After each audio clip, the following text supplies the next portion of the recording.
Good morning, dear students. Welcome to this online lecture. I am Mr. Rahul Pawar. From today onwards, we are going to start with the examples on the preparation of cost sheet. In the previous lecture, we have seen the format of preparation of the cost sheet, and in that particular format, we have seen that whenever we are going to prepare a cost sheet, we are generally given 15 to 20 expenses, and we have to classify these expenses under the different heads, and we have to prepare the cost sheet. Okay, so we will start with the example. This is the example. Now you should write down this example in your notebook, and you should also write down its solution in the notebook. Okay, so we will start with the example. You should read the example, you should listen the example very carefully. This is our first example on the preparation of cost sheet, and if you understand this particular example, then definitely it will be possible for you to solve the remaining examples very easily. So listen carefully. Example is, from the following data, prepare a cost sheet of Messrs Clever Limited for the year ended 31st March 2015. Okay, in the first sentence it is given that we have to prepare a cost sheet. आपल्याला पहिल्या वाक्यामध्ये सांगितले की आपल्याला cost sheet तयार करायचे, हे first. Second आपल्याला सांगितले कॉस्ट शीट कोणत्या कंपनीची तयार करायचे, तर कंपनीचं नाव आहे मेसर्स क्लेव्हर लिमिटेड. कंपनीचं नाव आहे मेसर्स क्लेव्हर लिमिटेड. आणि थर्डली आपल्यासाठी महत्त्वाची गोष्ट ते म्हणजे the cost sheet has to be prepared for the year ended 31st March 2015. आपल्याला हे जे काय सेंटेन्स आहे, ओके, यापैकी ह्या तीन गोष्टी महत्त्वाच्या आहेत.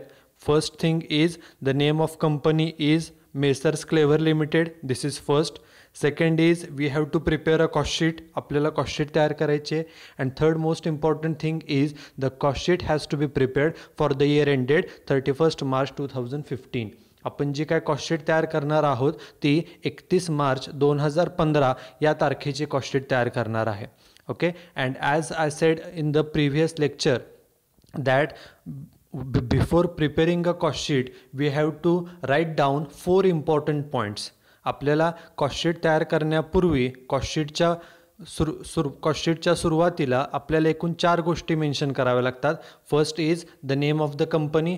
या एक्झाम्पलमध्ये कंपनीचं नाव क्लेव्हर लिमिटेड आहे. The second thing which we need to mention is that we are preparing a cost sheet. आपल्याला आपण कॉस्ट शीट तयार करतो हे मेन्शन करावं लागतं. This is the second thing.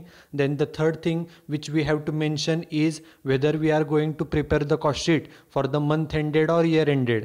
आपण जी कॉस्ट शीट तयार करतोय ती मंथ एंडेड आहे का इयर एंडेड आहे. तो इयर एंड किंवा मंथ एंड काय ते आपल्या एक्झाम्पलमध्ये दिले की cost sheet is for the year ended 31st March 2015. This is third thing. And last and most important thing which we have to mention in the cost sheet is what is the output. Output means production. Okay, here we are going to prepare a cost sheet for the year ended, correct? So during this particular year, how much goods the company has produced, we have to mention it. Okay, and the production, that is the units produced, that is the output, is generally mentioned in the first line. But in this particular example the output is not mentioned, so we have to see the end part of the example. And if you see the end part, look at this slide. At the end part it is given that units produced is 1000 numbers. NOS stands for numbers. It means that this particular company has produced 1000 units during this particular year. This quantity is mentioned in this particular slide at the end. Okay, या कंपनीनं वर्षभरामध्ये एकूण किती वस्तू उत्पादन केल्या हे त्या एक्झाम्पलच्या सर्वात शेवटी, ह्या स्लाइडच्या सर्वात शेवटी दिले पहा. Units produced 1000 units. Okay, so we have to mention the units produced as output. आपण हे जे काय कंपनीनं वस्तू उत्पादन केलेल्या आहेत वर्षभरामध्ये 1000 वस्तू, या आपल्याला एक्झाम्पलमध्ये मेन्शन कराव्या लागतात. And if you see the solution, all these 4 points are mentioned over here.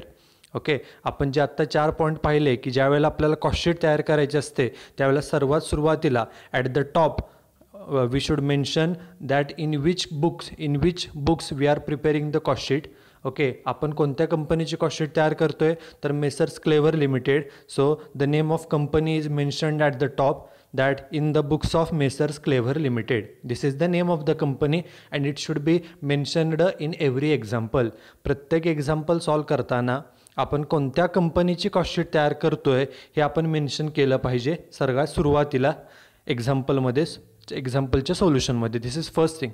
Second thing, we should mention that we are preparing a cost sheet. So on the next line at the center it is mentioned that it is a cost sheet. दुसऱ्या लाईनला आपण cost sheet तयार करतोय हे mention केलं पाहिजे.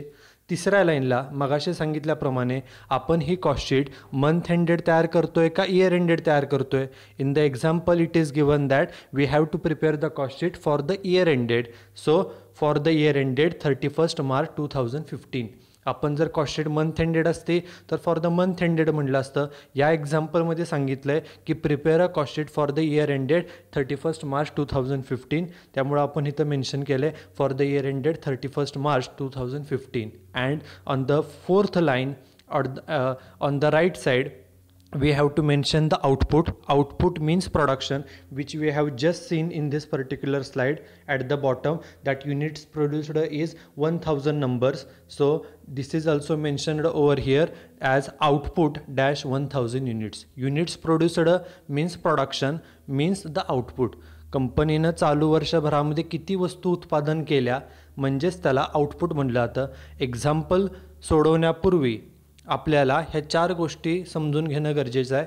First thing is in which company, for which company we are preparing the cost sheet. आपण कोणत्या कंपनीसाठी कॉस्ट शीट बनवतोय, कोणत्या बिझनेसची कॉस्ट शीट बनवतोय ते सर्वात सुरुवातीला मेन्शन केलं पाहिजे सेंटरला.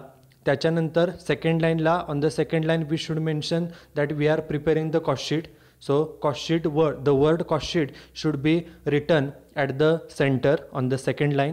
On the third line we should mention whether this cost sheet is for the year ended or month ended. He cost sheet एका महिन्याची आहे एका वर्षाची आहे, तारीख किती आहे ती मेन्शन केलं पाहिजे. आणि चौथ्या लाईनला on the right side we should mention the output and in this example the output is 1000 units. Okay, so this is the just beginning of preparing a cost sheet. Now we will start with the example. Okay, as I said in the earlier lecture that whenever we are given a practical problem on the preparation of cost sheet, we are generally given 15 to 20 expenses.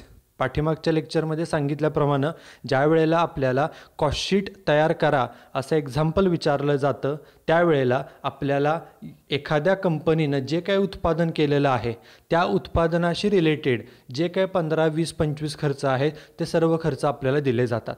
Okay, the total the various expenses incurred by the company for producing the goods during the particular period are generally given. And generally we are given 15 or 20 or 25 expenses relating to the production. उत्पादन जे काय कंपनीनं केलेलं आहे त्या संदर्भात कोणकोणते खर्च कंपनीला आले त्या खर्चाची एक लिस्ट आपल्याला दिलेली असते. जनरली 15 ते 20 किंवा 25 आपल्याला एक्सपेन्सेस दिलेले असतात. Okay, now we will read all such expenses. The first expenses is direct material. Okay, वस्तूचं जे काय कंपनीनं प्रोडक्शन केलं आहे त्यासाठी material, raw material, direct material किती रुपयाचं लागलं तर amount is 2,40,000. This is first. Next expenses is direct labour. Okay, we know that we pay wages to the labour, it is a direct labour. Okay, amount of expenses is 1,60,000. लेबरला म्हणजेच direct वेजेसची amount आहे 1,60,000. Third expenses is direct expenses and the amount is 1,00,000. Okay, आता हे जर तिन्ही expenses आपण पाहिले, पहिला एक्सपेन्सेस आहे डायरेक्ट मटेरियल, सेकंड आहे डायरेक्ट लेबर आणि थर्ड आहे डायरेक्ट एक्सपेन्सेस. तिन्ही जे काय खर्च आहे त्याच्या सुरुवातीला डायरेक्ट असा शब्द लिहिलेला आहे. आणि पाठीमागच्या लेक्चरला सांगितल्याप्रमाणे as I said in the previous lecture that out of the various expenses given, okay, there are only 3 expenses which are direct. जे काय आपल्याला कॉस्ट शीट तयार करण्यासाठी 15, 20, 25 खर्च दिले जातात त्यापैकी फक्त 3च खर्च, फक्त 3, only 3 expenses are direct expenses and the 3 direct expenses are first direct material, second direct wages and third one is direct expenses. हे फक्त तीनच खर्च, पहिला म्हणजे डायरेक्ट मटेरियल, दुसरा म्हणजे डायरेक्ट वेजेस आणि तिसरा म्हणजे डायरेक्ट एक्सपेन्सेस. एवढे तीनच खर्च हे डायरेक्ट असतात. बाकीचे सर्व खर्च हे इनडायरेक्ट एक्सपेन्सेस असतात. Indirect expenses means common expenses and in cost accounting they are non as the overheads.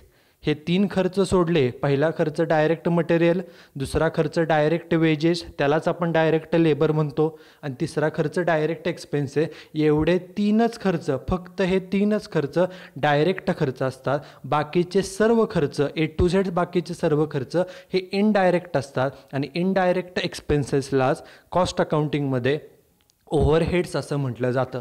आणि हे जे काय ओव्हरहेड्स आहेत ते आपण तीन कॅटेगरीमध्ये क्लासिफाय करतो. पहिली कॅटेगरी म्हणजे फॅक्टरी ओव्हरहेड, फॅक्टरीशी संदर्भात असलेले खर्च. The second category is office overhead means office related expenses. And third category is selling and distribution expenses, selling and distribution overhead म्हणजे वस्तू विकण्यासंदर्भात असलेले खर्च. ओके, आता या एक्झाम्पलमध्ये जर आपण पाहिलं की हे पहिले तिन्ही खर्च डायरेक्ट आहेत. डायरेक्ट मटेरियल पहिला खर्च, दुसरा खर्च डायरेक्ट लेबर म्हणजेच डायरेक्ट वेजेस, कारण लेबरला आपण वेजेस पेड करतो त्यामुळे डायरेक्ट लेबर म्हणजेच डायरेक्ट वेजेस, आणि तिसरा म्हणजे डायरेक्ट एक्सपेन्सेस. एवढे तीनच खर्च फक्त डायरेक्ट असतात. ओके, आणि बाकीचे सर्व दिलेले खर्च हे इनडायरेक्ट असतात. इनडायरेक्ट एक्सपेन्सेसलाच कॉस्ट अकाउंटिंगमध्ये ओव्हरहेड्स असं म्हटलं जातं. आणि मगाशी सांगितल्याप्रमाणे the overheads are classified into three categories. First category is factory, second category is office and third category is selling. मागच्या लेक्चरमध्ये जो आपण फॉर्मॅट पाहिला आहे त्याच्यानुसार जे काय ओव्हरहेड्स आहेत ते तीन प्रकारचे असतात. पहिलं म्हणजे फॅक्टरी ओव्हरहेड, दुसरं म्हणजे ऑफिस ओव्हरहेड आणि थर्ड म्हणजे सेलिंग ओव्हरहेड. आता हे तीन खर्च झाल्यानंतर आपण एक एक खर्च रीड करूया. तो खर्च फॅक्टरीचा असेल, फॅक्टरीशी रिलेटेड असेल तर तो फॅक्टरी ओव्हरहेडला जाईल. ऑफिसशी रिलेटेड असेल तर तो ऑफिस ओव्हरहेडला जाईल. आणि जर समजा तो खर्च सेलिंगशी रिलेटेड असेल, वस्तू विकण्याशी रिलेटेड असेल तर तो खर्च सेलिंगला जाईल. आपण एक एक खर्च रीड करूया आणि बघूया की तो खर्च फॅक्टरीचा असेल, फॅक्टरीचा आहे का ऑफिसचा आहे का तो सेलिंगचा आहे. बघा आपले तीन खर्च वाचून झालेले आहेत. चौथा खर्च बघा, चौथा खर्च दिलेला आहे डेप्रिसिएशन ऑफ ऑफिस बिल्डिंग. नावामध्येच क्लिअरली मेन्शन केले की हे डेप्रिसिएशन कशाचं आहे, ऑफिसच्या बिल्डिंगचं आहे. ऑफिस बरोबर, ऑफिसचे बिल्डिंग आहे म्हणजे तो खर्च कुठे जाणार आहे ऑब्वियसली तर ऑफिसला.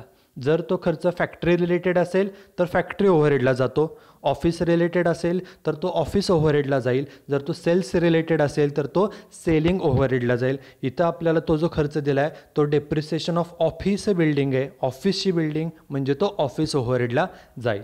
त्यानंतर पुढचा बघा डेप्रिसिएशन ऑफ स्टाफ कार्स. आता स्टाफ म्हणजे एम्प्लॉईज, त्यांच्या ज्या काय कार्स आहेत त्याचं डेप्रिसिएशन. आता स्टाफ सगळीकडे कामाला असतो, फॅक्टरीत असतो, ऑफिसमध्ये असतो, सेलिंगसाठी सुद्धा असतो. बट हा खर्च कुठे घ्यायचा, फॅक्टरीला घ्यायचा, ऑफिसला घ्यायचा का सेलिंगला. तर स्टाफ सगळीकडे जरी असला तरी मेन स्टाफ हा वर्ड हा ऑफिस स्टाफ म्हणून जास्त प्रमाणे वापरला जातो. ओके, फॅक्टरीमध्ये जे लोक काम करतात त्यांना वर्कर्स असं म्हणतात आणि ऑफिसमध्ये जे काम करतात त्यांना स्टाफ असं म्हटलं जातं. त्यामुळे स्टाफ हा वर्ड ऑफिस स्टाफ म्हणून यूज केला जातो, ऑफिसचा स्टाफ असतो. त्यामुळे हे जे डेप्रिसिएशन आहे ते कशासाठीच आहे तर स्टाफच्या गाड्यांचं, आणि स्टाफ हा ऑफिसमध्ये असतो म्हणजेच हा ऑफिस ओव्हरहेडचा खर्च आहे. त्यामुळे हा सुद्धा कुठे येणार आहे खर्च तर ऑफिसला येणार आहे. त्याच्यानंतर नेक्स्ट आहे ते म्हणजे depreciation of delivery van. Okay, आता हे जे एक एक खर्च आहेत ज्या वेळेला आपण एक्सप्लेन करतोय की हा खर्च फॅक्टरीचा आहे, ऑफिसचा आहे का सेलिंगचा आहे. जर समजा तो खर्च फॅक्टरीचा असेल तर तुम्ही ते एक्सपेन्सेसच्या पुढं ब्रॅकेटमध्ये एफ असं लिहू शकता, एफ फॉर फॅक्टरी. आत्ताचे दोन्ही खर्च जे आपण पाहिले ते ऑफिसचे होते, तुम्ही त्याच्या पुढं ओ असा शब्द लिहू शकता, ओ फॉर ऑफिस. जर समजा एखादा एक्सपेन्सेस सेलिंगशी रिलेटेड असेल तर तुम्ही ब्रॅकेटमध्ये एस, एस फॉर सेलिंग असं लिहू शकता. बघा आता पुढचा खर्च next expenses is depreciation of delivery van. As I said in the previous lecture that what is delivery van. Delivery van means a vehicle which is used for selling the goods. Okay, delivery van म्हणजे काय, तर अशी गाडी की ज्या गाडीमध्ये वस्तू सर्व भरल्या जातात आणि त्या गाडीतून सगळीकडे जाऊन वस्तू विकल्या जातात. म्हणजे वस्तू विकण्यासाठीची ती व्हेकल आहे, वस्तू विकण्यासाठी म्हणजे सेलिंग, म्हणजे हा खर्च सेलिंगशी रिलेटेड आहे. So it is a selling overhead. त्यामुळे तुम्ही त्याच्या पुढे जेव्हा तुम्ही एक्झाम्पल नोटबुकमध्ये लिहित आहात तेव्हा हा जो काय एक्सपेन्सेस आहे त्या एक्सपेन्सेसच्या पुढे तुम्ही सेलिंग म्हणजे एस असा शब्द लिहू शकता. हा खर्च सेलिंगशी रिलेटेड आहे. Then next expenses is branch office expenses. Okay, in the name itself it is mention that it is office expenses. नावात सांगितले की हा खर्च कशाचा आहे, ऑफिसचा आहे. ऑफिसचा आहे म्हणजे तो कुठला ओव्हरहेड आला, फॅक्टरी आहे, ऑफिस आहे का सेलिंग आहे, ऑफिसचा खर्च दिला आहे त्यामुळे तो ऑफिस ओव्हरहेड येईल. तुम्ही ब्रॅकेटमध्ये लिहा तिथे O for office. Okay, branch ऑफिसचा आहे म्हणून तो त्याला ओ नाव दिलं, ओ फॉर ऑफिस. हे प्रत्येक जे काय खर्च दिलेला आहे त्या खर्चाच्या पुढे जर तो फॅक्टरीशी रिलेटेड असेल तर त्याला एफ असं नाव द्या, ऑफिसशी रिलेटेड असेल तर त्याला ओ असं नाव द्या आणि सेलिंगशी रिलेटेड असेल तर त्याला एस असं नाव द्या. Then the next expenses is insurance of factory building आणि त्याची अमाऊंट किती आहे, 2500. आता हा खर्च त्यांनी सांगितला आहे की इन्शुरन्स कशाचा आहे, तर फॅक्टरीच्या बिल्डिंगचा, फॅक्टरीचा. नावात सांगितलं आहे की हा खर्च फॅक्टरीचा आहे म्हणजे तो जाईल फॅक्टरी ओव्हरहेडला. म्हणजे त्याला आपण एफ फॉर फॅक्टरी, त्याला तिथं नाव द्या F for factory overhead. Then the next expenses is insurance of office building. आता हा पण इन्शुरन्सचा खर्च आहे, पण कोणता इन्शुरन्स आहे, ऑफिसच्या बिल्डिंगचा. नावात सांगितलं की हा खर्च ऑफिस रिलेटेड आहे, ऑफिसचा आहे म्हणजे तो ऑफिस ओव्हरहेड झाला. त्याला ओ फॉर ऑफिस असं नाव द्या. ब्रॅकेटमध्ये फक्त जे तुम्ही आपण एक्झाम्पल नोटबुकमध्ये राईट डाऊन करताय तिथंच जो खर्च लिहिलेला आहे इन्शुरन्स ऑफ ऑफिस बिल्डिंग त्याच्याच पुढं ब्रॅकेट करून लिहायचं ओ फॉर ऑफिस. हा ऑफिसशी रिलेटेड खर्च आहे. त्यानंतर next expenses is delivery van maintenance and expenses. मगाशी सांगितलं डिलिव्हरी व्हॅन म्हणजे काय, तर अशी एखादी गाडी की ज्या गाडीमध्ये सर्व वस्तू भरल्या जातात आणि ती गाडी सगळीकडे फिरून वस्तू विकण्याचं काम करते. वस्तू विकण्याचं म्हणजे सेलिंग करण्याचं. त्यामुळे डिलिव्हरी व्हॅनशी रिलेटेड कोणताही खर्च आला तर तो वस्तू विकण्याशी रिलेटेड आहे, विकण्याशी म्हणजे सेलिंगशी रिलेटेड, म्हणजे हा सेलिंग ओव्हरहेड आहे, बरोबर. त्यामुळे ब्रॅकेटमध्ये तुम्ही पुढे त्याचं लिहू शकता एस फॉर सेलिंग ओव्हरहेड.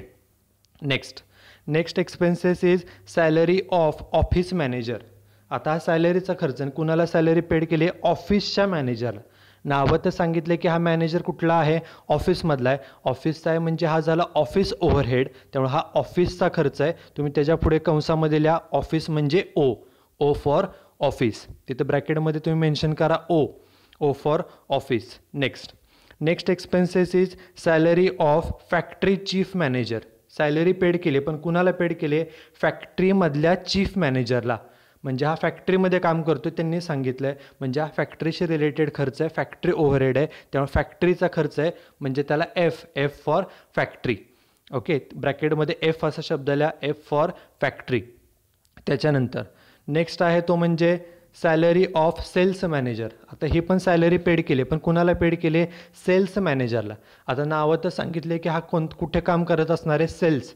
म्हणजे हा सेलिंगशी रिलेटेड खर्च आहे, सेलिंगशी रिलेटेड खर्च आहे म्हणजे त्याला एस असं नाव दिलं पाहिजे. त्या खर्चाच्या पुढे सॅलरी ऑफ सेल्स मॅनेजर जे दिले त्याच्या पुढे ब्रॅकेट करून लिहा हा सेलिंगशी रिलेटेड खर्च आहे, सेल्स मॅनेजर आहे म्हणजे सेलिंगशी रिलेटेड काम करत असणार तो, त्यामुळे त्याला एस फॉर सेलिंग, एस असं नाव द्या. त्यानंतर next expenses is warehouse expenses. Okay, this point is somewhat tricky. Warehouse means godown. Okay, godown expenses. आता प्रश्न येतो की गोडाऊनचा खर्च, वेअर हाऊसचा खर्च हा कुठला आहे, तो फॅक्टरीशी रिलेटेड पण आहे आणि तो सेलिंगशी रिलेटेड पण आहे. ओके, कारण की गोडाऊनमध्ये आपण फॅक्टरीशी रिलेटेड रॉ मटेरियल पण साठवून ठेवतो आणि त्याच गोडाऊनमध्ये आपण जे काही तयार झालेल्या वस्तू आहेत, फिनिश्ड प्रॉडक्ट्स, ते सुद्धा त्या गोडाऊनमध्ये आपण साठवतो. त्यामुळे हा कन्फ्युजिंग पॉईंट आहे. Such type of a question are generally asked for MCQ that go down expenses or warehouse expenses is ... overhead. warehouse expenses हा कुठल्या प्रकारचा ओव्हरहेड आहे, फॅक्टरीचा आहे, ऑफिसचा आहे का सेलिंगचा आहे, तर actual answer is it is a selling overhead. तर सेलिंग ओव्हरहेड का आहे? कारण की वस्तू विकण्यापूर्वी जेव्हा वस्तू तयार केल्या जातात, वस्तू तयार केल्यानंतर after the production the goods are not immediately sold. वस्तू तयार झाले की लगेच काय त्या विकल्या जात नाहीत. Okay, it takes some time for selling the goods. वस्तू विकण्यासाठी काही वेळ लागतो. त्यामुळं वस्तू विकण्यापूर्वी त्या वस्तू या गोडाऊनमध्ये साठवल्या जातात. त्यामुळे या गोडाऊनचा मेन ऑब्जेक्ट ह्या वस्तू विकण्यापूर्वी त्या वस्तू साठवणे हा आहे, विकण्यापूर्वी साठवण्यासाठी. ओके, विकण्यापूर्वी म्हणजे सेलिंगशी रिलेटेड आहे, म्हणून हा खर्च सेलिंग ओव्हरहेड म्हणून ट्रीट केला जातो. So you should write down this particular point in your notebook that warehouse expenses म्हणजेच गोडाऊन एक्सपेन्सेस आणि गोडाऊनचा खर्च हा सेलिंग ओव्हरहेड म्हणून ट्रीट केला जातो. सो सेलिंगचा खर्च आहे तेव्हा ब्रॅकेटमध्ये तुम्ही एस लिहा. तुम्ही तुमच्या नोटबुकच्या टॉपला सुद्धा हे मेन्शन करा की warehouse expenses is equal to selling overhead. Next point is electricity. Total amount इलेक्ट्रिसिटीची किती आहे बघा, 28,000. आणि त्यात त्यांनी सांगितलं की 28,000पैकी इन्क्लुडिंग ₹8,000 फॉर ऑफिस. त्यांनी सांगितलं आहे इलेक्ट्रिसिटीचा एकूण खर्च 28,000 आहे आणि 28पैकी 8,000 हा ऑफिसचा आहे. मग आता 8,000 ऑफिस आहे त्यांनी सांगितलं आहे, म्हणजे हा 8,000 रुपये जो आहे 8,000 तो ऑफिसचा आहे, तो ऑफिसला जाईल. त्याला ओ असं नाव द्या. 8,000 जाईल ऑफिसला आणि 28पैकी 8 ऑफिसला गेला, राहिले किती तर 20,000. आता तो 20,000 कुठे जाईल? एकतर तो खर्च फॅक्टरीला जातो, ऑफिसला जातो किंवा सेलिंगला जातो. त्यांनी सांगितल्याप्रमाणे 8,000 ऑफिसला गेला. मग आता राहिलेला 20,000 एकतर फॅक्टरीला जाईल किंवा सेल्सला जाईल, सेलिंगला जाईल. मग आता इलेक्ट्रिसिटीचा वापर कुठे होतो जास्त? तर फॅक्टरीत पण होतो, सगळीकडेच होतो. बट इलेक्ट्रिसिटीचा जास्त वापर हा फॅक्टरीसाठी केला जातो. त्यामुळं एकूण जो काही 28,000 खर्च आहे त्यापैकी त्यांनी सांगितल्याप्रमाणे 8,000 हा ऑफिसचा आहे, तो 8,000 ऑफिसलाच जाईल. आणि उरलेला जो काही 20,000 खर्च आहे तो खर्च हा फॅक्टरीला दाखवला जातो, कारण इलेक्ट्रिसिटीचा जास्तीत जास्त वापर हा फॅक्टरीमध्ये केला जातो. त्यामुळे हा जो काही खर्च आहे त्याचं पोस्टिंग 2 ठिकाणी होईल. 28,000पैकी 8,000 खर्च ऑफिसला, बरोबर, आणि उरलेला जो काही 20,000 खर्च आहे तो खर्च फॅक्टरीला, म्हणजेच एफ असा फॅक्टरीमध्ये तो दाखवला जाईल. त्यामुळे ह्या खर्चाच्या पुढे तुम्ही एफ आणि ओ, फॅक्टरी आणि ऑफिस असं दोन्हीसुद्धा मेन्शन करा वर ब्रॅकेटमध्ये, एफ अँड ओ. फॅक्टरीला पण थोडा खर्च जाईल आणि ऑफिसला सुद्धा जाईल. Next expenses is advertisement. Amount आहे 10,000. ओके, ॲडव्हर्टाइजमेंट म्हणजे जाहिरात केली. जाहिरात कशासाठी केली जाते? Advertisements are made to increase the cells.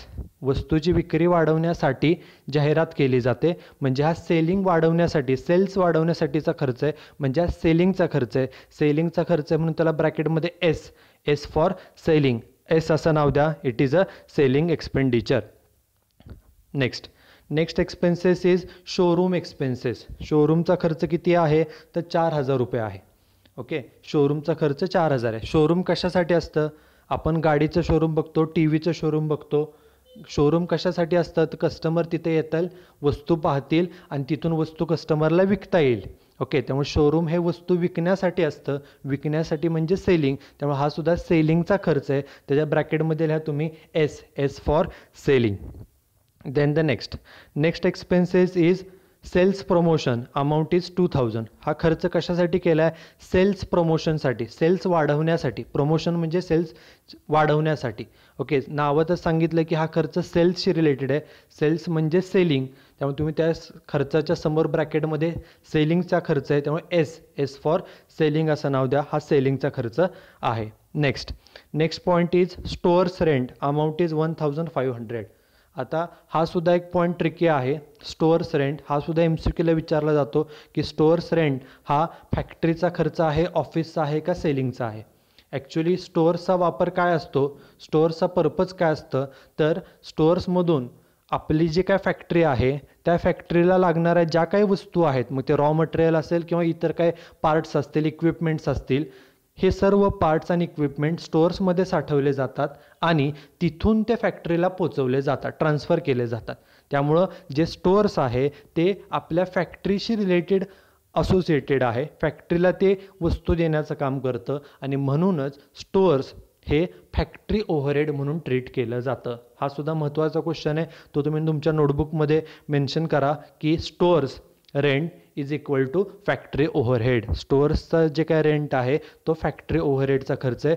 Such type of MCQ questions are asked for 1 mark or for 2 mark. Okay, हा स्टोअर्स रेंट हा कुठला खर्च आहे तर फॅक्टरीचा आहे. त्यामुळे तुम्ही त्या कंसामध्ये ब्रॅकेटमध्ये एफ फॉर फॅक्टरी असं तिथं मेन्शन करा. Next point is office and administrative expenses. नावातच सांगितले की हा खर्च कुठला आहे, ऑफिसचा आहे. ब्रॅकेटमध्ये तुम्ही त्याला ओ नाव द्या, O for office. And last point is cells.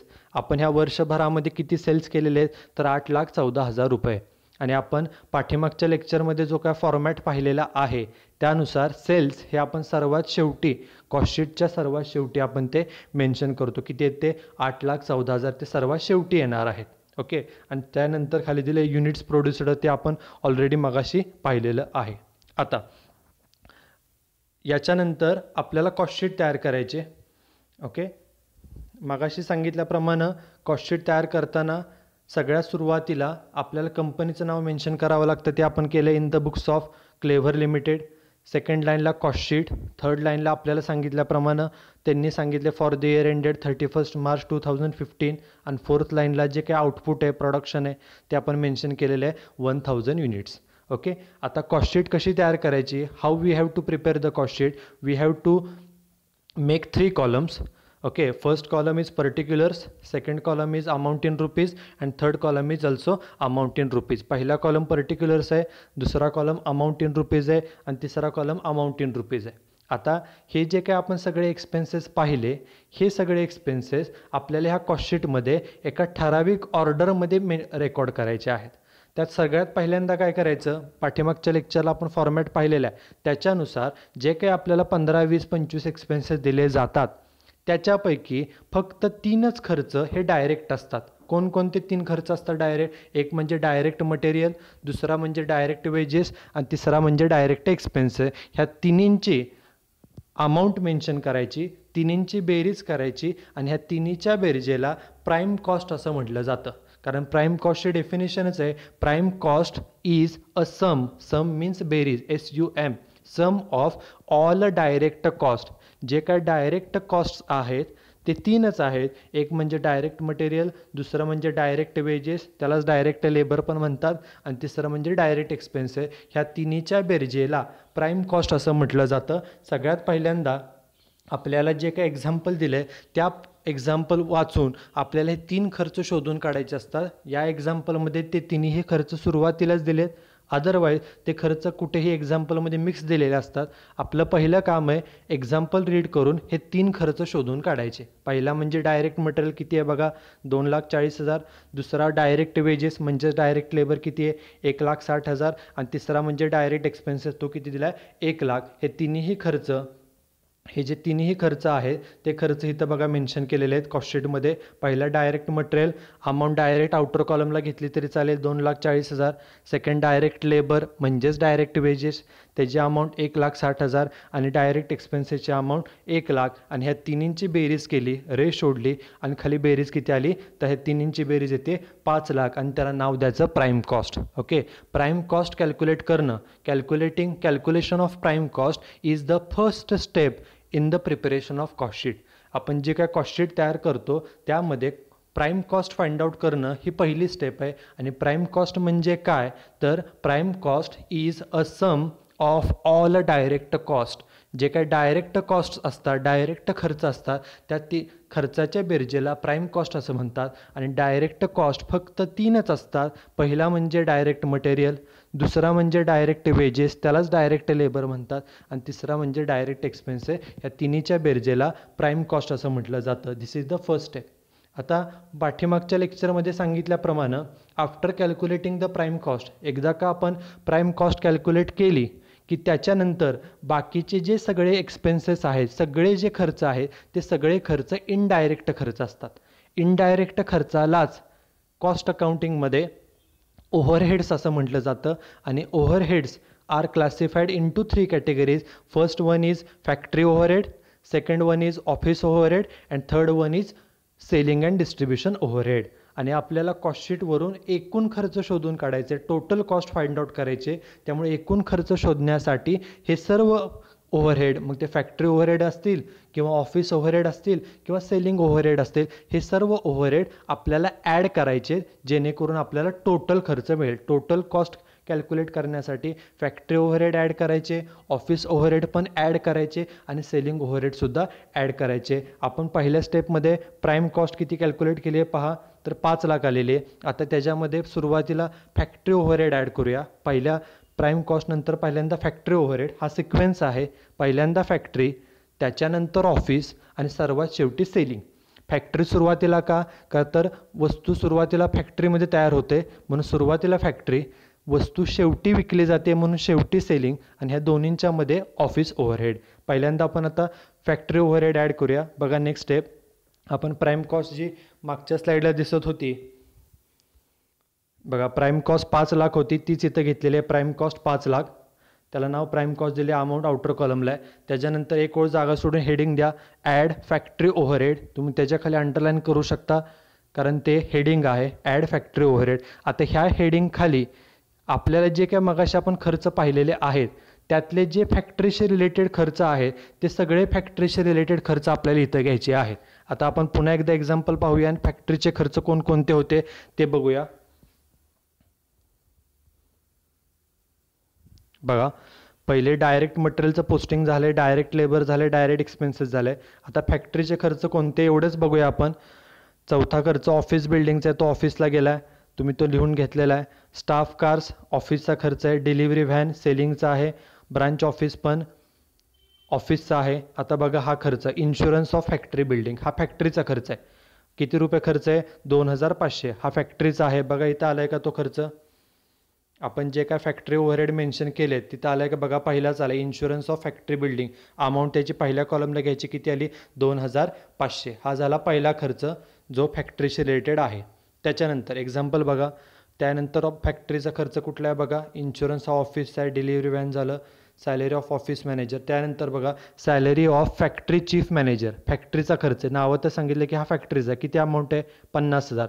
बघा तो खर्च फॅक्टरी ओव्हरहेडमध्ये आला आहे का, 2 नंबरला आला आहे बघा, salary of factory chief manager, किती खर्च आहे, 50,000. फॅक्टरीचे सगळे खर्च पहिल्या कॉलमला घेतले, हा झाला दुसरा खर्च फॅक्टरीशी रिलेटेड. त्यानंतर बघा एक्झाम्पल आपलं, त्यामध्ये फॅक्टरीशी रिलेटेड खर्च कुठला आहे, salary of factory chief manager. नंतर इलेक्ट्रिसिटी आहे, बरोबर. इलेक्ट्रिसिटीचा एकूण खर्च किती आहे, 28,000. त्यापैकी ऑफिसचा किती सांगितलं आहे बघा, तर 8,000 आहे. मग 28 पैकी 8 गेले, राहिले किती, 20,000. तो कुठला असणार आहे, मगाशी आपण डिस्कस केल्याप्रमाणे तर तो फॅक्टरीचा, म्हणजे इलेक्ट्रिसिटी हा खर्च फॅक्टरीचा आहे. आलाय का बघा 20,000. बघा 3 नंबरला आहे इलेक्ट्रिसिटीचा खर्च किती, 20,000 रुपये. हे 3 झाले. इलेक्ट्रिसिटी नंतर बघा ॲडव्हर्टाइजमेंट सेलिंगचं आहे, शोरूम सेलिंगचं आहे, सेल्स प्रमोशन सेलिंगचं आहे. आता राहिलं स्टोअर्स रेंट. मगाशी सांगितलं स्टोअर्स कशासाठी असतं, तर फॅक्टरीला लागणाऱ्या ज्या काही वस्तू आहेत त्या देण्यासाठी हे स्टोअर्स असतं. त्यामुळे स्टोअर्स हे फॅक्टरीचा भाग आहे, त्यामुळे तो फॅक्टरीला खर्च जाईल. त्याच्यानंतरचे खर्च एकदा वाचून बघा. ऑफिस म्हणजे ऑफिसला सेल्स सगळ्यात शेवटी आपण घेतो, म्हणजे एवढाच फक्त आता फॅक्टरीचा खर्च राहिला आहे. बघा स्टोअर्स रेंटची अमाऊंट किती होती, 1,500. आले का इथं, स्टोअर्स रेंटची अमाऊंट 1,500. फॅक्टरीचे सगळे खर्च घेतले, खर्चाचं नाव लिहिलं, अमाऊंट पहिल्या कॉलमला घेतली, पूर्ण दोन्ही कॉलमला रेष ओढली आणि ह्या चारही खर्चाची बेरीज, पहिली अमाऊंट 2,500, दुसरी 50,000, तिसरी 20,000 आणि चौथी 1,500, ह्या चारीची बेरीज घेतली बाहेरच्या कॉलमला रेषेच्या वर आणि ह्या चारीची बेरीज झाली किती, 74,000. ओके. आणि नंतर काय करायचं बघा, सुरुवातीला टॉपला प्राईम कॉस्ट आपली 5 लाख होती आणि आत्ता फॅक्टरीचे खर्च बाहेर किती आलेत आपले, 74,000. फॅक्टरीचे खर्च आपल्याला ॲड करायचे, सगळेच खर्च आपण एकमेकात ॲड करतो. आपण हेडिंगच दिले ॲड फॅक्टरी ओव्हरहेड, बरोबर. त्यामुळे हे 74,000 त्यात ॲड करा. प्राईम कॉस्ट 5 लाख आणि फॅक्टरीचे खर्च 74,000, ह्या दोन्हींची बेरीज खाली घेतली रेषेच्या खाली, ती किती आली, 5,74,000. आणि काल सांगितल्याप्रमाणे पाठीमागच्या लेक्चरला डिस्कस केल्याप्रमाणे आपण आत्ता कोणते ओव्हरहेड ॲड केलेत, ॲड फॅक्टरी ओव्हरहेड म्हटलेलं आहे. फॅक्टरी ओव्हरहेड ॲड केल्यानंतर आपल्याला जी कॉस्ट मिळते त्याला फॅक्टरी कॉस्ट असं म्हटलं जातं. ओके. फॅक्टरीचे खर्च आपण आत्ता जस्ट ॲड केले, फॅक्टरी ओव्हरहेड ॲड केल्यानंतर जी आपल्याला कॉस्ट मिळते त्याला फॅक्टरी कॉस्ट असं म्हणतात आणि त्यालाच दुसरा समानार्थी शब्द आहे, त्याला वर्कचं कॉस्ट देखील म्हटलं जातं. MCQसाठी हा प्रश्न विचारला जातो की प्राईम कॉस्टमध्ये प्राईम कॉस्ट 5 लाख आहे आपली, प्लस फॅक्टरी ओव्हरहेड त्यात ॲड केले की आपल्याला काय मिळतं, तर फॅक्टरी ओव्हरहेड ॲड केल्यावर आपल्याला फॅक्टरी कॉस्ट मिळते. ती किती आली बघा आपली 5,74,000. ओके, त्यालाच वर्क्स कॉस्ट असं म्हणतात. ही आपली सेकंड स्टेप झाली. आपल्याला एकूण 4 स्टेप्स आहेत. पहिल्या स्टेप्समध्ये बघा आपण प्राईम कॉस्ट कॅल्क्युलेट केली. प्राईम कॉस्ट म्हणजे जे 3 डायरेक्ट कॉस्ट असतात, डायरेक्ट मटेरियल, डायरेक्ट वेजेस आणि डायरेक्ट एक्सपेन्सेस, या तिन्हीच्या बेरजेला प्राईम कॉस्ट म्हणतात. ही फर्स्ट स्टेप. सेकंड स्टेपमध्ये आपण प्राईम कॉस्टमध्ये फॅक्टरीचे खर्च ॲड करायचे आणि फॅक्टरीचे खर्च ॲड केल्यावर आपल्याला फॅक्टरी कॉस्ट मिळते. ती आपण फॅक्टरी कॉस्ट शोधून काढली. आता तिसरी स्टेप, एकदा फॅक्टरी कॉस्ट आपल्याला मिळाली, आपण आत्ता जस्ट फॅक्टरी ओव्हरहेड ॲड केलेत, हा पहिला खर्च आहे.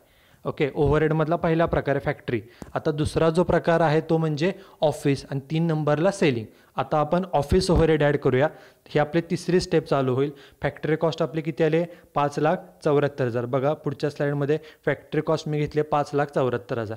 त्याखाली फॅक्टरी कॉस्ट कॅल्क्युलेट केल्यानंतर त्याच्याखाली तुम्ही अंडरलाईन करू शकता फॅक्टरी कॉस्ट ह्या शब्दाच्या खाली. त्यानंतर एक ओळ जागा सोडून ॲड ऑफिस ओव्हरहेड. मगाशी आपण फॅक्टरी ओव्हरहेड ॲड केले, आता 2 नंबरला ॲड करायचे ऑफिस ओव्हरहेड. असं हेडिंग दिलं, ॲड ऑफिस ओव्हरहेड. तुम्ही त्याला अंडरलाईन करू शकता, हे तुमचे हेडिंग आहे. आता ह्या हेडिंग खाली कोणते खर्च घ्यायचे, तर जे खर्च ऑफिस रिलेटेड आहेत. बघा आपण आता एक्झाम्पल बघूया पुन्हा. ओके, एक्झाम्पलमध्ये सुरुवातीचे कोणकोणते पॉईंट झालेत ते आपण बघू. डायरेक्ट मटेरियल अगोदर झाले सुरुवातीला प्राईम कॉस्टमध्ये, डायरेक्ट लेबरसुद्धा झालेलं आहे प्राईम कॉस्टमध्ये, डायरेक्ट एक्सपेन्सेससुद्धा झालेलं आहे प्राईम कॉस्टमध्ये. आता डेप्रिसिएशन ऑफ ऑफिस बिल्डिंग, हा ऑफिसचा खर्च, नावातच सांगितलं की हा ऑफिस बिल्डिंग आहे म्हणजे ऑफिसचा खर्च आहे, हा एक येईल. त्याच्यानंतर दुसरा आपण लगेच बघूया डेप्रिसिएशन ऑफ स्टाफ कार्स. मागाशी सांगितलं स्टाफ म्हणजे ऑफिस स्टाफ, बरोबर. त्यामुळे हा ऑफिसचा खर्च आहे, किती तो आहे 10,000. म्हणजे ऑफिस बिल्डिंगचं डेप्रिसिएशन 50 आणि डेप्रिसिएशन ऑफ स्टाफ कार्स 10, असे 2 खर्च ऑफिसचे आले. बघा आपले तिथं आलेत का खर्च, जे काय आपण ऑफिस ओव्हरहेड लिहिलेत तिथं आलेत का, हे ऑफिस ओव्हरहेड. पहिलाच बघा आहे डेप्रिसिएशन ऑफ ऑफिस बिल्डिंग 50,000 आणि आत्ता सांगितलेला डेप्रिसिएशन ऑफ स्टाफ कार्स किती 10,000. हे दोन्हीही ऑफिसचे खर्च आहेत, ते तिथं आले. आता बाकीचे कुठले ऑफिसचे खर्च आहेत बघूया आपण. स्टाफ कार झालं, त्याच्यानंतर पुढचं काय, depreciation of delivery van. Delivery van वस्तू विकण्यासाठी म्हणजे तो सेलिंगला जाईल. पुढचा बघा ब्रांच ऑफिस एक्सपेन्सेस. ओके, आता नावातच सांगितलं की हा ऑफिसचा खर्च आहे म्हणजे तो ऑफिस जाईल. किती अमाऊंट आहे बघा 2,000. आणि ह्या स्लाईडला शेवटचा खर्च कुठला आहे, इन्शुरन्स ऑफ फॅक्टरी, म्हणजे तो फॅक्टरीचा आहे, बरोबर. तो फॅक्टरीला आपण मगाशीच ऑलरेडी घेतलेला आहे. तो एखादा खर्च झाल्यानंतर त्याचं पोस्टिंग केलं तुम्ही त्याला टिकमार्क करू शकता. ओके, आता ह्या स्लाईडपैकी फक्त एकच कोणता ऑफिसचा खर्च राहिला, ब्रांच ऑफिस एक्सपेन्सेस, आणि अमाऊंट किती आहे 2,000. बघा त्याचं पोस्टिंग झालं आहे का ऑफिस ओव्हरहेडमध्ये. 3 नंबरलाच आहे बघा ब्रांच ऑफिस एक्सपेन्सेस, अमाऊंट किती तर 2,000 रुपये, बरोबर. म्हणजे पहिले स्लाईडमधले सर्व जे काय ऑफिसचे खर्च होते ते झालेले आहेत. आता पुढचे बघा ऑफिसचे रिलेटेड एक्सपेन्सेस कुठले आहेत. पहिलाच आहे बघा इन्शुरन्स ऑफ ऑफिस बिल्डिंग. नावातच सांगितलं की ऑफिसचं इन्शुरन्स आहे ऑफिस बिल्डिंगचा, म्हणजे हा ऑफिसचा खर्च आहे. किती अमाऊंट आहे 1,500. बघा एक सोल्युशनमध्ये आलं आहे का ऑफिस ओव्हरहेड अंडर. बघा 4 नंबरलाच आहे इन्शुरन्स ऑफ ऑफिस बिल्डिंग, किती 1,500. हा ऑफिसचा खर्च आहे म्हणून ऑफिसच्या खाली तो आला. त्याच्यानंतर पुढचा एक्सपेन्सेस बघा डिलिव्हरी व्हॅन काही येत नाही. पुढचाच आहे बघा सॅलरी ऑफ ऑफिस मॅनेजर. नावातच सांगितले की हा खर्च कुठल्या ऑफिसचा आहे. किती अमाऊंट आहे 25,000. हा ऑफिसचा खर्च आहे, आला आहे का बघा. ऑफिस ओव्हरहेड अंडर इन्शुरन्सच्याच खाली आहे बघा सॅलरी ऑफ ऑफिस मॅनेजर, किती रुपये 25,000. सगळ्या अमाऊंट ह्या पहिल्या कॉलमला मेन्शन करायच्या. हा ऑफिसचा खर्च आहे. त्याच्यानंतर एक्झाम्पलमध्ये पहा ऑफिस मॅनेजर नंतर पुढचा खर्च होता सॅलरी ऑफ फॅक्टरी चीफ, म्हणजे तो फॅक्टरीचा आहे. पुढचा सॅलरी आहे सेल्स, म्हणजे तो सेलिंगचा आहे. वेअर हाऊस मगाशी सांगितलं तुम्ही लिहून घेतलेलंच आहे. वेअर हाऊस म्हणजे गोडाऊन, ते सेलिंगसाठी असतं, ते तिकडं जाईल. आता पुढचा महत्त्वाचा इलेक्ट्रिसिटी. एकूण खर्च 28 आहे आणि त्यात ब्रॅकेटमध्ये काय सांगितलं आहे इन्क्लुडिंग 8,000 फॉर ऑफिस. त्यांनी सांगितलं आहे 8,000 ऑफिसला दाखवा, इलेक्ट्रिसिटीचा 8,000 खर्च ऑफिसला. बघा एक्झाम्पलमध्ये आला आहे का ऑफिस ओव्हरहेडच्या अंडर आहे का बघा सेकंड लास्ट. इलेक्ट्रिसिटी अमाऊंट किती पहिल्या कॉलमला 8,000 रुपये. त्याच्यानंतर पुढचा ऑफिसचा खर्च बघा कुठला आहे इलेक्ट्रिसिटी नंतर ॲडव्हर्टाइजमेंट. मागाशी सांगितलं जाहिरात सेलिंगसाठी असते, शोरूम वस्तू विकण्यासाठी असतं, सेल्स वस्तू विकण्याशी रिलेटेड आहे. स्टोअर्स मगाशीच झालेलं आहे. स्टोअर्स म्हणजे गोडाऊन स्टोअर्स हे फॅक्टरीसाठी वस्तू पुरवण्यासाठी, त्यामुळे तो फॅक्टरीला एकच खर्च राहिला. सेल्स आपण सगळ्या शेवटी घेणार आहे. त्याच्या अगोदर ऑफिस अँड ॲडमिनिस्ट्रेटिव्ह एक्सपेन्सेस, ऑफिसचा खर्च किती आहे 2500. नावात सांगितले हा खर्च ऑफिसचा आहे, त्यामुळे बघा ऑफिसला खर्च आला आहे का तो. ऑफिस ओव्हरहेडमध्ये सगळ्यात शेवटी office and administrative expenses amount पहिल्या कॉलमला 2500. आपण मगाशी जे काय सगळे खर्च मगाशीच आपण लिहून घेतलेले आहेत की कोणता खर्च ऑफिसचा आहे त्याला ओ नाव दिलं, फॅक्टरीज असेल तर त्याला एफ नाव दिलं, सेलिंगचं असेल तर त्याला एस नाव दिलं. तेच खर्च फक्त त्या हेडिंग खाली लिहिले. सगळे खर्च पहिल्या कॉलमला लिहिले, त्याच्याखाली रे सोडली दोन्ही कॉलमला. आणि हे जे काय सगळे खर्च लिहिलेत पहिल्या कॉलमला ऑफिसचे खर्च, त्याची बेरीज बाहेर घेतली. ह्या सगळ्यांची बेरीज येते 99,000. ती बाहेर घेतली, रेषेच्या वर घ्यायची. आणि नंतर सुरुवातीला टॉपला बघा फॅक्टरी कॉस्ट किती होती आपली 5,74,000. त्याच्यामध्ये हे 99,000 ॲड करा, कारण आपण इथे हेडिंगच दिले ॲड ऑफिस ओव्हरहेड, त्यामुळे खर्च ॲड करायचे. आपली फॅक्टरी कॉस्ट 5,74,000 आहे, त्यामध्ये हे ऑफिसचे खर्च 99,000 ॲड केले. बेरीज किती आली खाली 6,73,000. आणि मगाशी नियम सांगितल्याप्रमाणे फॅक्टरीचे खर्च ॲड केल्यावर फॅक्टरी कॉस्ट मिळते. आणि तसं आत्ता आपण ऑफिस ओव्हरहेड ॲड केले. ऑफिस ओव्हरहेड ॲड केल्यावर आपल्याला कॉस्ट ऑफ प्रोडक्शन म्हणजे उत्पादन खर्च कळतो. ओके, त्यामुळं ऑफिस ओव्हरहेड ॲड केल्यानंतर जी टोटल येते त्याला कॉस्ट ऑफ प्रोडक्शन असं त्याला म्हटलं जातं. त्यामुळे आपले कॉस्ट ऑफ प्रोडक्शन किती आलेलं आहे तर 6,73,000 रुपये एवढं कॉस्ट ऑफ प्रोडक्शन आलं. ही आपली तिसरी स्टेप पूर्ण झाली. आता शेवटची एकच स्टेप आणि आपली कॉस्टशीट पूर्ण तयार होते. पाठीमागच्या स्टेपमध्ये आपण फॅक्टरीचे खर्च ॲड केले, आत्ता आपण ऑफिसचे खर्च ॲड केले आणि कॉस्ट ऑफ प्रोडक्शन किती आलं आहे 6,73,000. बघा नेक्स्ट स्लाईडला पण कॉस्ट ऑफ प्रोडक्शननं सुरुवात केली 6,73,000. हे एका सरळ फॉर्मॅटमध्ये आपल्याला कॉस्टशीट तयार करायचे, 1 पेज 1.5 पेजमध्ये सलग. ओके, कॉस्ट ऑफ प्रोडक्शन किती आलं 6,73,000. सुरुवातीला आपण फॅक्टरी ओव्हरहेड ॲड केले, नंतर ऑफिस, आणि आता शेवटचा खर्च तो म्हणजे सेलिंग ओव्हरहेड. म्हणून एक ओळ जागा सोडून हेडिंग द्यायचं ॲड सेलिंग ओव्हरहेड्स. त्याला तुम्ही अंडरलाईन करू शकता, हे तुमचं हेडिंग आहे ॲड सेलिंग ओव्हरहेड. आता एक्झाम्पल रीड करायचं आणि सेलिंगशी रिलेटेड कोणकोणता खर्च आहे तो त्या हेडिंग खाली दाखवायचा. बघा सुरुवातीपासून पोस्टिंग जे झालेलं आहे, फक्त सेलिंगचा खर्च आता कुठला बघा, डायरेक्ट मटेरियलचं पोस्टिंग झालं आहे, डायरेक्ट लेबरसुद्धा झालं आहे, डायरेक्ट एक्सपेन्सेस झाले, डेप्रिसिएशन ऑफ ऑफिस बिल्डिंग ऑफिसला गेलं, डेप्रिसिएशन ऑफ स्टाफ कार्स ऑफिसला गेलं.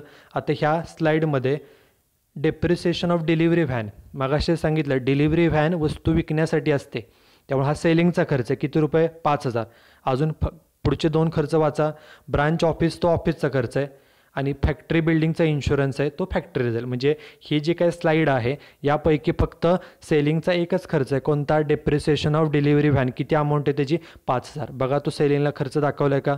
बघा सेलिंगमध्ये पहिल्यांदाच खर्च आहे depreciation of delivery van, amount पहिल्या कॉलमला घ्यायची किती रुपये 5,000. ओके, पुढे आता एक्झाम्पलमधली हे सेकंड स्लाईड बघा, यामध्ये सेलिंगचा खर्च कोणकोणत्या फाइंड आउट करा. पहिला खर्च जो आहे तो ऑफिसचा आहे, तो झालेला आहे. दुसराच खर्च बघा डिलिव्हरी व्हॅन मेंटेनन्स, मगाशी सांगितलं डिलिव्हरी व्हॅन सेलिंगचा आहे, त्यामुळे हा सेलिंगला जाईल किती रुपये 3,000 रुपये. बघा एक्झाम्पलमध्ये तो खर्च आला आहे का सेलिंगच्या खाली. बघा 2 नंबरच आला आहे delivery van maintenance and expenses किती रुपये, अमाऊंट पहिल्या कॉलमला 3,000 रुपये, हा दुसरा खर्च आला. अजून सेलिंगचा खर्च कोणता आहे पहा, एक्झाम्पल रीड करा. डिलिव्हरी व्हॅन झालं, त्यानंतर 3 नंबरला सॅलरी ऑफ ऑफिस मॅनेजर तो ऑफिसला गेला, त्यानंतर फॅक्टरी चीफ मॅनेजरची सॅलरी ते फॅक्टरीला गेला. पुढचं सॅलरी ऑफ सेल्स मॅनेजर, नावं तर सांगितले की हा सेल्सचा खर्च आहे, म्हणजे हा सेलिंगला जाईल किती रुपये 50,000. अजून एक पुढचा बघा, salary of sales manager amount किती आहे 15,000, तो एक 15,000 जाईल. आणि पुढचा एक पहा वेअर हाऊस एक्सपेन्सेस अमाऊंट 2,000. मगाशी सांगितलं की वेअर हाऊस कशासाठी वापरलं जातं तर वस्तू विकण्यापूर्वी ज्या काय तयार झालेल्या वस्तू असतात विकण्यासाठी रेडी आहेत त्या वस्तू विकण्यापूर्वी त्या वेअर हाऊसमध्ये गोडाऊनमध्ये साठवल्या जातात. त्यामुळे गोडाऊनचा खर्च वेअर हाऊसचा खर्च हा सेलिंगचा आहे.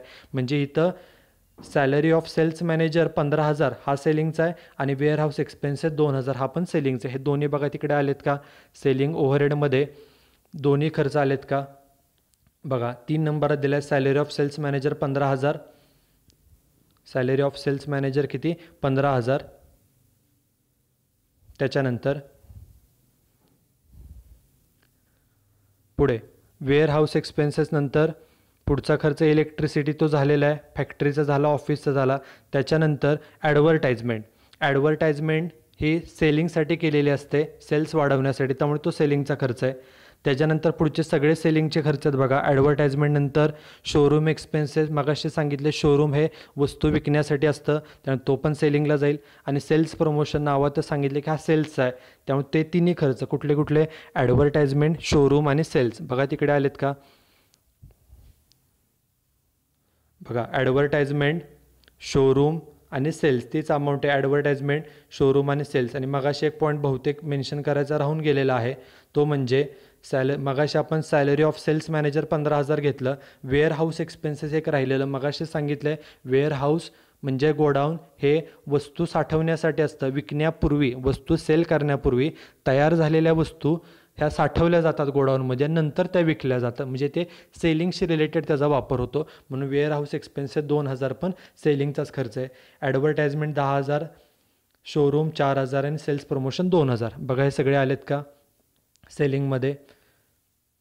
बघा ॲडव्हर्टाइजमेंट 10,000, शोरूम 4,000, सेल्स प्रमोशन 2,000 आणि मगाशी आत्ता सांगितलेला वेअरहाऊस एक्सपेन्सेस किती, 2,000. सगळे सेलिंगचे खर्च झाले का पहा, सगळे पॉईंट झालेले आहेत. स्टोअर्स रेंट फॅक्टरीला गेले, ऑफिस एक्सपेन्सेस ऑफिसला गेलं, राहिले फक्त आता सेल्स, बाकी सगळं पोस्टिंग झालेलं आहे. आता एक सोल्युशनमध्ये बघा, आपण आत्ता सेलिंगचे रिलेटेड सगळे खर्च घेतले, त्याची अमाऊंट पहिल्या कॉलमला घेतली, त्याखाली रेष ओढली पूर्ण आणि त्या सगळ्याची बेरीज रेषेच्या वर घेतली. सगळ्या सेलिंगची बेरीज किती आली, खर्चाची बेरीज 41,000, ती रेषेच्या वर घेतली. आणि सुरुवातीला टॉपला बघा आपण cost of production find out केलं होतं. कॉस्ट ऑफ प्रोडक्शन 6,73,000 होतं, प्लस ॲड सेलिंग ओव्हरहेड सेलिंगचा खर्च आला आहे 41,000. आणि ह्या सगळ्याची बेरीज केल्यानंतर बेरीज आली 6,73,000 कॉस्ट ऑफ प्रोडक्शन, त्यामध्ये सेलिंगचे खर्च 41 ॲड केले, बेरीज खाली घेतली रेषेच्या खाली 7,14,000 आणि त्याला नाव दिलं जातं टोटल कॉस्ट. त्याला टोटल कॉस्ट का म्हणायचं, कारण सेलिंगचा खर्च हा शेवटचा खर्च आहे. सेलिंगचे खर्च ॲड झाले की सगळे खर्च संपले, त्यामुळे येणाऱ्या बेरजेला टोटल कॉस्ट असं म्हटलं जातं. आपली टोटल कॉस्ट किती आली, एकूण खर्च किती आला, 7,14,000. आपण जी काही ही कॉस्टशीट तयार करतोय कंपनीची for the year ended, okay, सुरुवातीलाच मेन्शन केलं बघा, कंपनीचं नाव क्लेवर लिमिटेड आणि ही जी कॉस्टशीट आहे ती 31 मार्च 2015ची आहे. आणि आउटपुट किती मेन्शन केले आपण, 1,000. ह्या वर्षभरामध्ये कंपनीने जे काही 1,000 वस्तू तयार केल्या, त्या 1,000 वस्तू तयार करण्यासाठी कंपनीला एकूण टोटल कॉस्ट किती आली, 7,14,000. एकूण खर्च आला 7,14,000. आणि आपल्या एक्झाम्पलमध्ये सांगितल्याप्रमाणे बघा सेकंड लास्ट पॉईंट इथं, सेल्स किती, 8,14,000. ओके, म्हणजे ह्या ज्या काही वस्तू आहेत ह्या वस्तू कंपनीने विकल्या, किती रुपयाला विकल्यात, सेल्स किती सांगितलं आहे, 8,14,000. आपल्याला माहिती आहे की ईच अँड एव्हरी कंपनी, कुठलीही कंपनी असो, ती कंपनी जेवढी काय खर्च आलेला आहे त्याच्यामध्ये स्वतःचा प्रॉफिट ॲड करते आणि मगच वस्तू विकते. त्यामुळे टोटल कॉस्टमध्ये ॲड प्रॉफिट आणि मग येणाऱ्या बेरजेला सेल्स म्हटलं जातं. आपल्याला टोटल कॉस्ट आपण फाइंड आउट केले 7,14,000, हे आपण फाइंड आउट केले. त्यामध्ये प्रॉफिट ॲड करतो, कारण प्रॉफिट ॲड करूनच मग वस्तू विकली जाते, म्हणून ॲड प्रॉफिट किती माहीत नाही, अमाऊंट आपण ब्लँक ठेवू आणि खाली बेरजेला म्हणायचं सेल्स. आपण आत्ता सेल्स एक्झाम्पलमध्ये आपल्याला दिलेले आहेत. सेल्स किती दिलेले आहेत बघा, सेकंड लास्ट पॉईंट सेल्स आहेत 8,14,000, तेच आपण मेन्शन केले सगळ्यात शेवटी. बघा इथे सेल्स किती, 8,14,000. मग प्रॉफिट कसा फाइंड आउट करायचा, तर एकूण खर्च टोटल कॉस्ट 7,14,000 आहे, म्हणजे वस्तू तयार करायला एकूण खर्च 7,14,000 आला आणि त्या वस्तू आपण कितीला विकल्या, सेल्स कितीला केल्या, 8,14,000ला. म्हणजे दोन्हीमधला जो डिफरन्स आहे तो असतो आपला प्रॉफिट. त्यामुळे प्रॉफिट कसा फाइंड आउट केला, सेल्समधून टोटल कॉस्ट वजा केली, 8,14,000तनं 7,14,000 गेले, म्हणजे प्रॉफिटमधला किती आहे, फक्त तो 1,00,000. त्याला प्रॉफिट असं नाव दिलं, कारण कुठलीही कंपनी जेवढे टोटल कॉस्ट आलेली आहे त्यामध्ये स्वतःचा प्रॉफिट ॲड करते आणि मगच आपल्याला सेल्स मिळतं. आपल्याला इथं सेल्स दिलेले आहेत 8,14,000, ते घेतले. टोटल कॉस्ट आपण फाइंड आउट केली आहे 7,14,000. ह्या दोन्हीमधला जो डिफरन्स आहे, ओके, त्याला प्रॉफिट म्हटलं जातं. आणि प्रॉफिट किती आलेला आहे तर 1,00,000 रुपये. So this is the example on preparation of cost sheet. ज्या वेळेला आपल्याला कॉस्टशीट तयार करायची असते त्यावेळेला आत्ता जसं एक्झाम्पल दिलं आहे, आपल्याला फक्त काय फाइंड आउट करायचं असतं की कोणता खर्च फॅक्टरीचा आहे त्याला एफ नाव द्या, जो खर्च ऑफिसचा आहे त्याला ओ असं आपण नाव देऊ शकतो, सेलिंगच्या खर्चाला एस असं नाव देऊ शकतो. आणि सुरुवातीला आपण जे प्राईम कॉस्ट कॅल्क्युलेट करतो त्यात फक्त 3 डायरेक्ट खर्च येतात, डायरेक्ट मटेरियल, डायरेक्ट वेजेस आणि डायरेक्ट एक्सपेन्सेस. ह्या तिन्हीच्या बेरजेला आपण प्राईम कॉस्ट असं म्हणतो. प्राईम कॉस्ट कॅल्क्युलेट केल्यानंतर त्यामध्ये ओव्हरहेड्स ॲड करायचे. पहिल्यांदा factory overhead, add factory overhead, फॅक्टरीचे खर्च घ्या, बेरीज करा, येणाऱ्या बेरजेला फॅक्टरी कॉस्ट म्हणतात.